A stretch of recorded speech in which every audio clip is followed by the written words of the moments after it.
दानान सेठम अभयपयानं सच्चे सुवाअन वज्रम वयन्ति तवे सुवाओ तम्बम्बचेरम लोगो तमे सम नैनाय पुत्रे लोगो तमे सम नैनाय पुत्रे।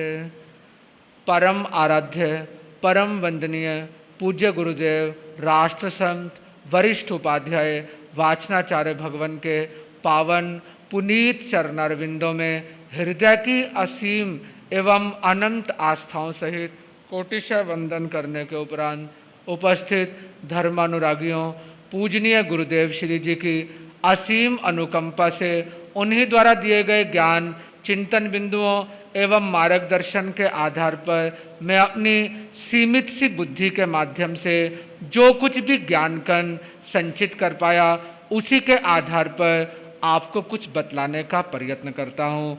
आपको स्मरण होगा कि विगत प्रवचन में हम सत्य दीप यानी सत्य के महात्म्य, सत्य की महिमा और गरिमा के संदर्भ में कुछ श्रवण करने का प्रयत्न कर रहे थे।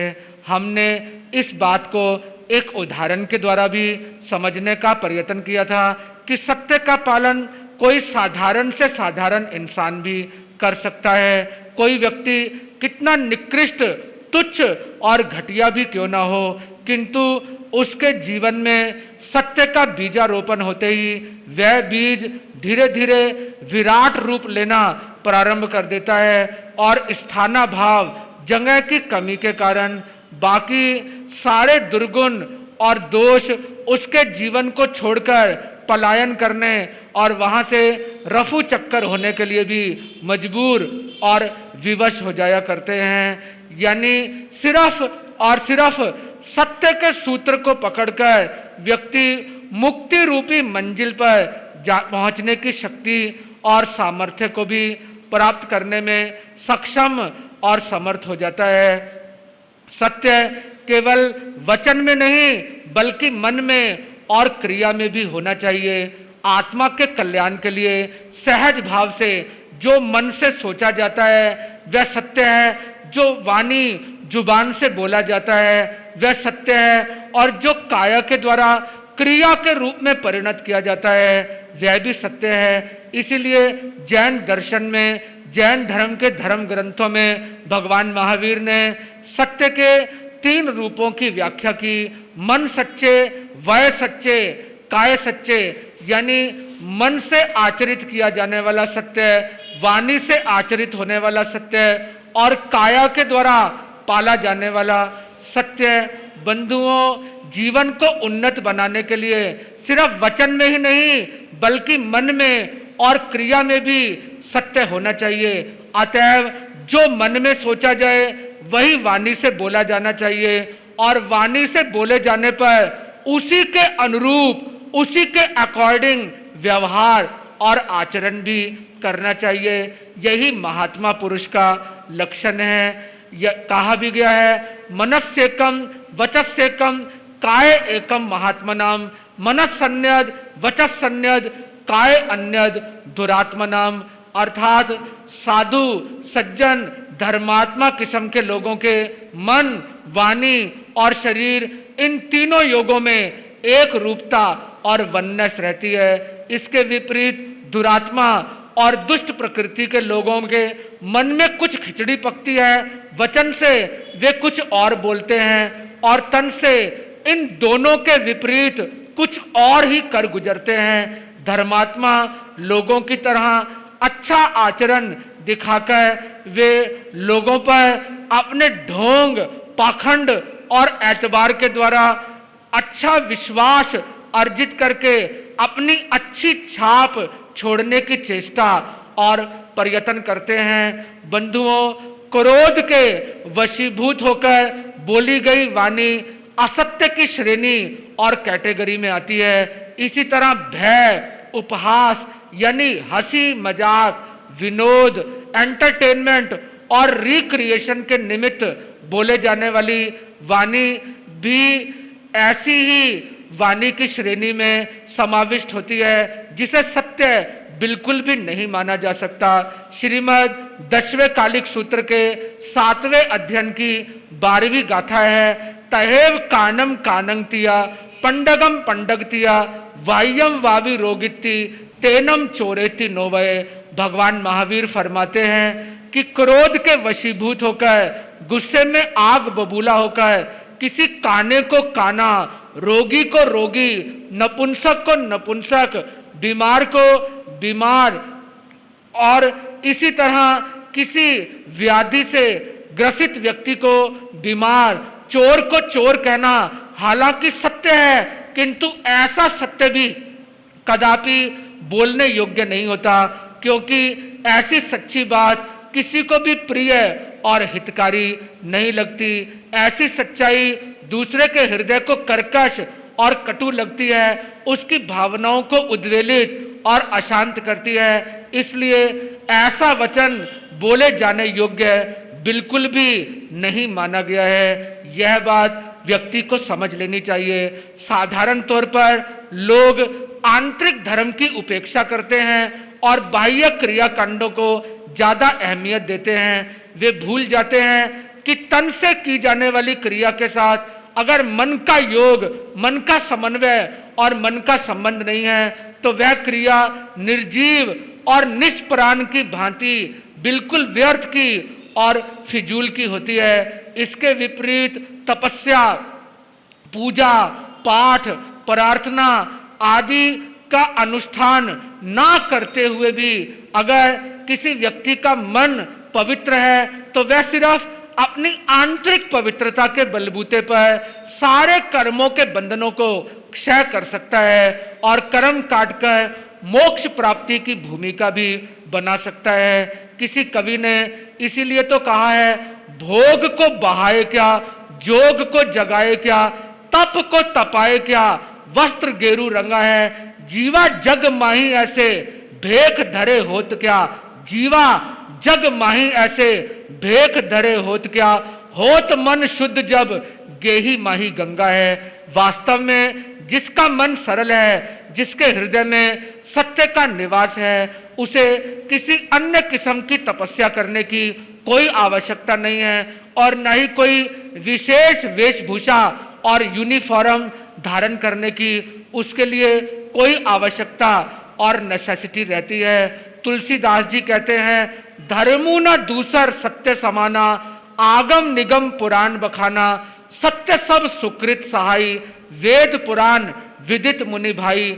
आगम निगम पुराण वेद स्मृतियां सारे धर्म एक ही बात कहते हैं, सत्य के समान दूसरा धर्म दुनिया में कोई भी नहीं है। सत्य की ताकत से सारे सुकर्म, सारे अच्छे और नेक अमाल अनेक गुना अधिक चमकदार और कांतिमान हो जाते हैं। तभी तो जैन आगमों में भी कहा गया है, तंकु सच्चम भगवम, सत्य ही भगवान है। सत्य की उपासना करने वाले को भगवान के आगे माथा रगड़ने की कोई जरूरत नहीं है। सिर्फ सत्य की उपासना करके ही आप भगवान की उपासना करने में भी स्वयं को सशक्त और समर्थ कर सकते हैं। राष्ट्रपिता गांधी जी का भी यही कहना था कि परमेश्वर सत्य रूप है और सत्य की उपासना करने वाला मानो परमेश्वर की उपासना करता है। गॉड इज ट्रूथ,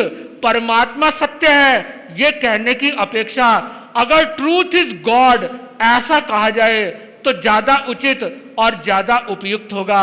सारांश यही है कि सत्य रूप परमेश्वर की स्थापना मन के मंदिर में अत्यंत सुंदर ढंग और तरीके से हो सकती है और मन मंदिर में सत्य रूप परमात्मा की स्थापना प्रतिष्ठा हो जाने पर वचन और क्रिया के द्वारा सही तरीके से उसकी पूजा अर्चना और उपासना करना संभव हो सकता है। सत्य कहीं बाहर से नहीं आता, वह आत्मा के अंदर एक सहज स्वाभाविक शक्ति के रूप में विद्यमान है। सिर्फ उसे पहचानने और उस पर दृढ़ और मजबूत होने की जरूरत और आवश्यकता होती है। जीव को अतिशय पुण्य का उदय होने पर जिह्वा प्राप्त होती है और उसके बाद और अधिक पुण्य का उदय होने पर उसे बोलने की ताकत मिलती है। यह जानना और कहना बहुत कठिन है कि मनुष्य को बोलने की ताकत प्राप्त करने की कितनी भारी कीमत और मोल चुकाना पड़ता है। विश्व में अनंतानंत प्राणी ऐसे हैं जिन्हें केवल एक इंद्रिय प्राप्त है, सिर्फ स्पर्श इंद्रिय, टचिंग पावर उन्हें उपलब्ध और प्राप्त है। विभिन्न योनियों में एक इंद्रिय को प्राप्त करने के बाद अतिशय पुण्य का उदय हो जाने पर फिर उन्हें द्वि इंद्रिय की योनि प्राप्त होती है। उस समय उन्हें जिह्वा तो मिल जाती है किंतु बोलने की शक्ति और ताकत नहीं मिल पाती। स्पष्ट और सार्थक वचन बोलने की शक्ति और ताकत द्वि इंद्रिय, त्रिइंद्रिय, चतुरेंद्रिय और यहाँ तक कि समस्त पंचेंद्रिय जीवों में भी नहीं पाई जाती। हाथी, घोड़े, चीते, शेर, भालू आदि शक्ति और शरीर की आकृति के लिहाज से मनुष्य से बढ़ चढ़कर होते हैं, किंतु वे मनुष्य की तरह स्पष्ट संभाषण नहीं कर सकते। वचनों का आदान प्रदान सिर्फ और सिर्फ मनुष्य ही करने की शक्ति और ताकत अपने पास रखता है। अगर मनुष्य सूझबूझ वाला और विवेकवान है तो ऐसी स्थिति में वह अपनी इस बहुमूल्य शक्ति का कदापि मिसयूज और दुरुपयोग नहीं करता, बल्कि इसके लिए चुकाई गई कीमत ही नहीं अपितु इससे भी ज्यादा कीमत वसूल करने की चेष्टा और प्रयत्न बुद्धिमान और समझदार इंसान करता है। वाणी के द्वारा वह प्रकृष्ट पुण्य का उपार्जन करने का प्रयत्न करता है और इसमें कोई कोताही नहीं बरतता। किसी किस्म का आलस और लापरवाही करना उचित नहीं समझता। जैन परंपरा में 9 प्रकार के पुण्य माने गए हैं, इनमें से एक वचन पुण्य भी गिना गया है। इससे स्पष्ट हो जाता है कि अगर हम समझ बूझकर जुडिशियसली बुद्धिमानी के साथ वाणी का प्रयोग और इस्तेमाल करते हैं तो हम इसके माध्यम से महान पुण्य कर्मों का उपार्जन करने की शक्ति और ताकत प्राप्त कर लेते हैं। शास्त्रकारों ने भाषा के सम्यक प्रयोग पर विशेष बल डाला है, जोर दिया है, इस पर स्ट्रेस दिया है, इसे एम्फेसाइज किया है। सत्य व्रत का निर्माण शायद इसीलिए किया गया कि साधक अपने जीवन में वाणी की सच्चाई का खास तौर पर ध्यान रखे और कभी भूलकर भी मिथ्या भाषण ना करे, झूठ का इस्तेमाल और प्रयोग करने से बचने की चेष्टा और प्रयास करे। सत्य की उपासना करने वाले साधकों की सुविधा के लिए शास्त्रकारों ने शास्त्रों में 4 प्रकार का भाषा का वर्गीकरण किया है। सत्य भाषा, असत्य भाषा, मिश्र भाषा और व्यवहार भाषा। इन 4 प्रकार की भाषाओं में असत्य और मिश्र भाषा यानी जिसमें सत्य और असत्य मिश्रित रूप में हो, ये दोनों भाषाएं बोलने योग्य नहीं मानी गई। सत्पुरुष सज्जन लोग कभी भी ऐसी भाषाओं का इस्तेमाल और प्रयोग नहीं करते। वे या तो तपाक से सत्य और सच्चाई बोलते हैं या फिर व्यवहार भाषा का इस्तेमाल करते हैं। व्यवहार भाषा लोक व्यवहार में रूढ़ हो जाती है, वह ना तो सत्य होती है और ना ही असत्य। इसे उदाहरण के द्वारा समझ लीजिए। कहा जाता है इस रास्ते से जाओ, यह रास्ता अमृतसर अथवा लुधियाना की ओर जाता है, लुधियाना को जाता है, किंतु आप समझ लीजिए इस रास्ते पर चलकर किसी भी मंजिल तक पहुंचना मुमकिन और संभव नहीं है। रास्ता वहीं पर रहता है। रास्ते के माध्यम से मुसाफिर अपनी मंजिल तक पहुंचने का प्रयत्न करते हैं, किंतु लोक व्यवहार में ये रास्ता लुधियाना को जाता है, अमृतसर को जाता है। इस बात को गलत नहीं माना जाता, क्योंकि ऐसे वचन बोलने से कोई ठगा नहीं जाता, कोई भ्रम और मुगालते में नहीं पड़ता। किसी के साथ किसी किस्म का धोखा नहीं होता। कहा जाता है पतनाला गिर रहा है, असलियत में पतनाला नहीं गिरता, पतनाले से बरसात का पानी नीचे गिरता है। आवाज देते हुए कह दिया जाता है पानी का गिलास लाओ, दूध का गिलास लाओ। दूध पानी का गिलास पानी का अथवा दूध का नहीं हो सकता, वह तो किसी भी मेटल का होता है। किंतु लोक व्यवहार में अगर ऐसा बोल दिया जाता है तो ऐसा बोलना व्यवहारिक दृष्टि से झूठ और गलत नहीं माना जाता। सत्पुरुष कभी भी ऐसी भाषा नहीं बोलते जो सत्य होने पर भी कर्कश और पीड़ाजनक होती है। क्रोध के आवेश में बोली हुई बात सुनने वाले के हृदय में तीर की तरह चुभ जाती है और ऐसे वचन जन्म जन्मांतर तक वैर की परंपरा को कायम कर देते हैं। इसीलिए तो 10वें कालिक सूत्र के 9वें अध्ययन में भगवान महावीर फरमाते हैं मुहुत दुखा उ हवंती कंट्या आओ मया तेवी तो सूद्रा वाया दुरुत्तानी दुरुंदरानी वैरानुबंधिनी महाभयानी। लोहे के कांटे अगर शरीर में पांव में चुभ जाएं तो वे थोड़े वक्त थोड़े समय तक कष्ट पहुंचाते हैं। कुशल लोग उन्हें बिना किसी कठिनाई के निकाल भी देते हैं, किंतु दुर्वचनों के कांटे हृदय को इतनी बुरी तरह से बींध देते हैं कि उनका निकलना महा मुश्किल और महा कठिन हो जाता है। और ऐसे वचन जन्म जन्मांतरों तक वैर विरोध की परंपरा को बांधने के कारण बन जाते हैं। ऐसे वचन नरक आदि नीच गतियों में ले जाने के कारण महा अनर्थकारी माने जाते हैं। जो व्यक्ति वाणी का उपयोग और इस्तेमाल करने की कला जानता है, बुद्धिमान, समझदार और इंटेलिजेंट है, ऐसा व्यक्ति कभी हंसी मजाक में छल कपट पूर्वक भी कटु सत्य अथवा असत्य भाषा का इस्तेमाल और प्रयोग नहीं करता। वह संतापदायक और पाप में वचन बोलने से हमेशा परहेज करता है। असत्य भाषण का प्रभाव कभी कभी बहुत दूरगामी और अनर्थजनक होता है। उसके परिणाम स्वरूप पापों की लंबी परंपरा, ट्रेडिशन, श्रृंखला और चेन चल पड़ती है, जिसका खामियाजा और नुकसान केवल मिथ्या भाषण करने वाले असत्यवादी व्यक्ति को नहीं बल्कि अनेक दूसरे लोगों को भी, वह भी कई कई पीढ़ियों तक भुगतना और भोगना पड़ जाता है। यह बात एक उदाहरण के माध्यम से आप अच्छी तरह से समझ सकते हैं। शीर कदम्बक उपाध्याय के 3 शिष्य थे, नारद, उनका अपना पुत्र पर्वत और राजा वसु।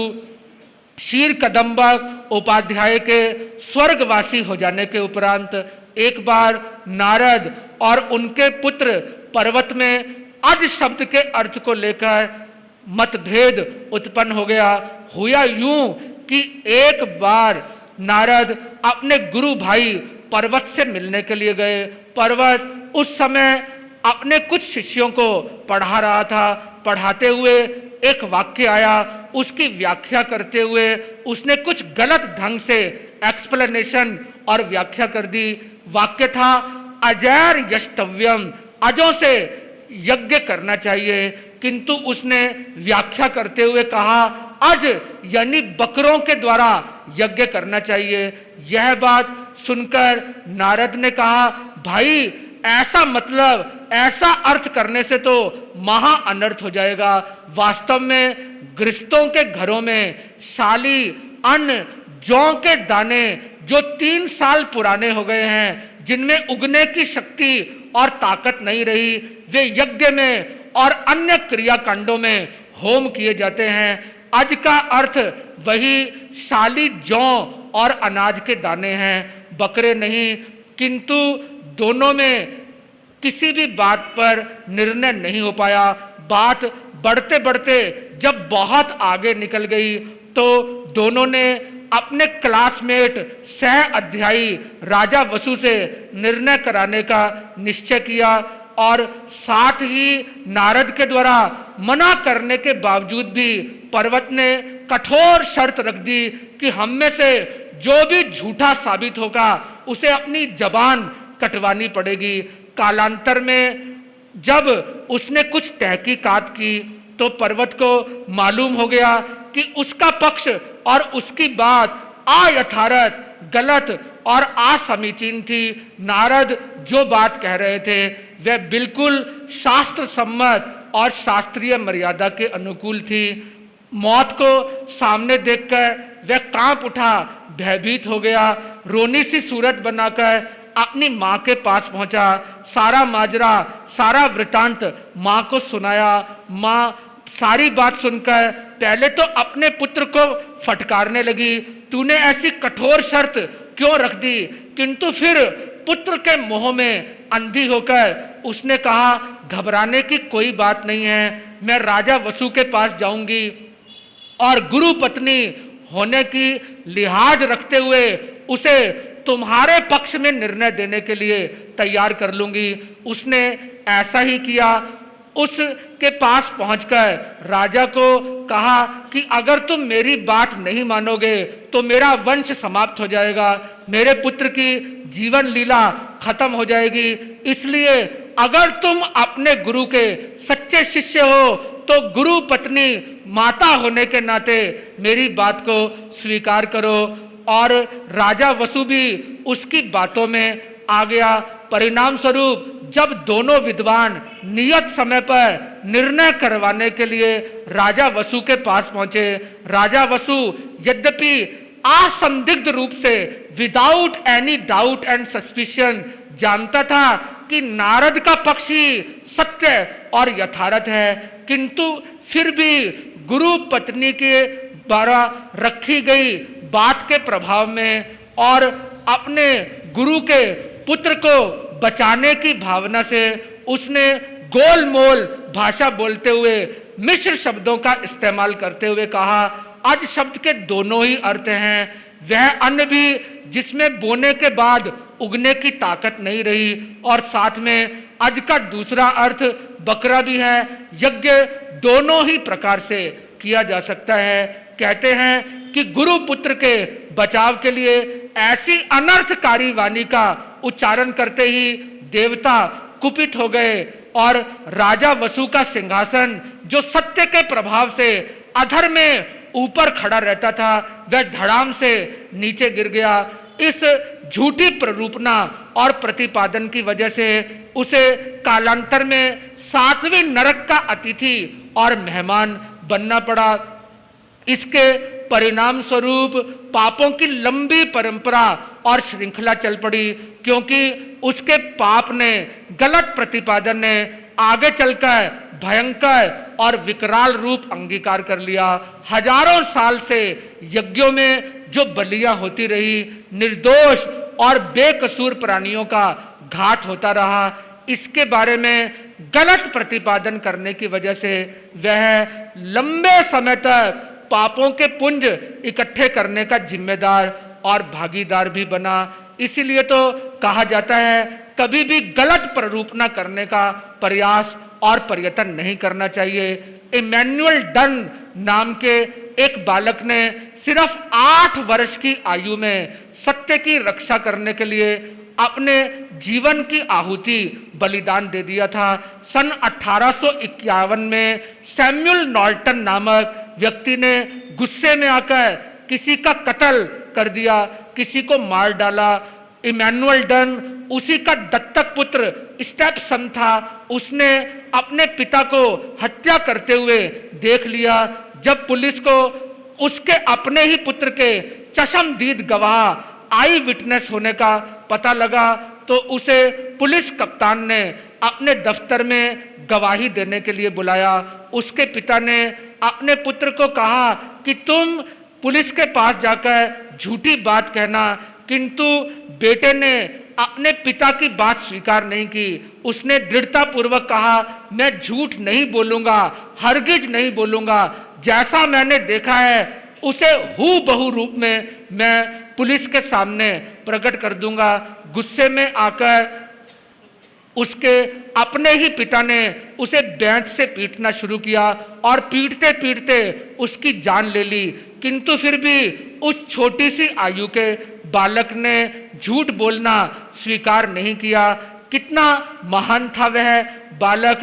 और आज भी उस नगर के लोग सत्य की रक्षा के लिए अपने जीवन की भी आहुति अर्पित करने वाले उस बालक की स्मृति में मई महीने की 2 तारीख को ट्रूथ डे, सत्य दिवस के रूप में मनाते हैं। कितनी महानता थी उसके मन में, सत्य उसके रोम रोम में समाया हुआ था। मन, वाणी और शरीर के द्वारा सत्य का पालन किस प्रकार से किया जा सकता है, इससे बढ़कर कोई दूसरा उदाहरण और एग्जाम्पल नहीं हो सकता।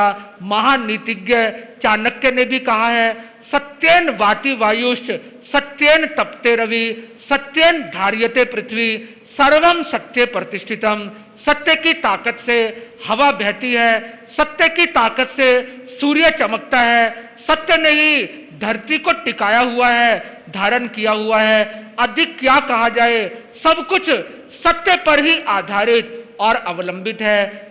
सत्य एक सरल और आत्मा की सहज प्रवृत्ति है। इसे ढूंढने के लिए कहीं बाहर जाने की आवश्यकता नहीं है। यह आपको अपनी आत्मा के भीतर ही मिल सकता है। इसे अपनाने के लिए कोई कष्ट और कोई तकलीफ उठानी नहीं पड़ती। एक बार राष्ट्रपिता महात्मा गांधी से एक अंग्रेज परिवार मिलने के लिए आया।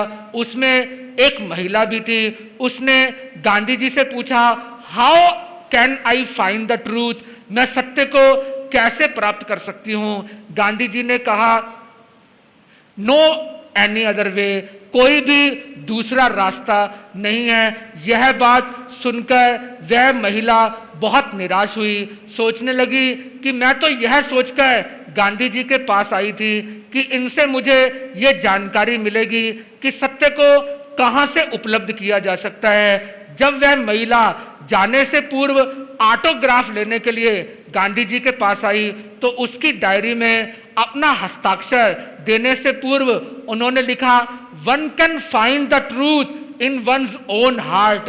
प्रत्येक व्यक्ति सत्य और सच्चाई को अपने हृदय में, अपने अंतःकरण में ही पा सकता है। वास्तव में सत्य कहीं अन्यत्र नहीं रहता, वह आपके भीतर ही विराजमान है। अपने भीतर विराजित सत्य को अपने हर व्यवहार, हर विचार, हर संभाषण के द्वारा अगर आप आचरण में लाते हैं, उसे इम्प्लीमेंट करते हैं, तो ही सत्य की सर्वांग आराधना करना आपके लिए मुमकिन और संभव हो सकता है। सत्य के मर्म को आपने अच्छी तरह समझ लिया होगा और यह बात भी आपकी समझ में आ गई होगी कि आत्मा का कल्याण करने के लिए सत्य की कितनी गहरी आवश्यकता और जरूरत है। बंधुओं, आप निश्चय कर लीजिए कि जीवन में चाहे कैसी भी परिस्थिति बन जाए, चाहे कितना भी बड़े से बड़ा संकट क्यों ना आ जाए, किंतु आप कभी भूल कर भी झूठ का इस्तेमाल और प्रयोग नहीं करेंगे, क्योंकि सच बोलने से भले ही कुछ समय के लिए कोई तकलीफ आए, किंतु सत्य में इतनी शक्ति और इतनी ताकत है कि वह आपकी समस्याओं को हमेशा हमेशा के लिए हल कर देता है। शांति, ओम शांति, ओम शांति।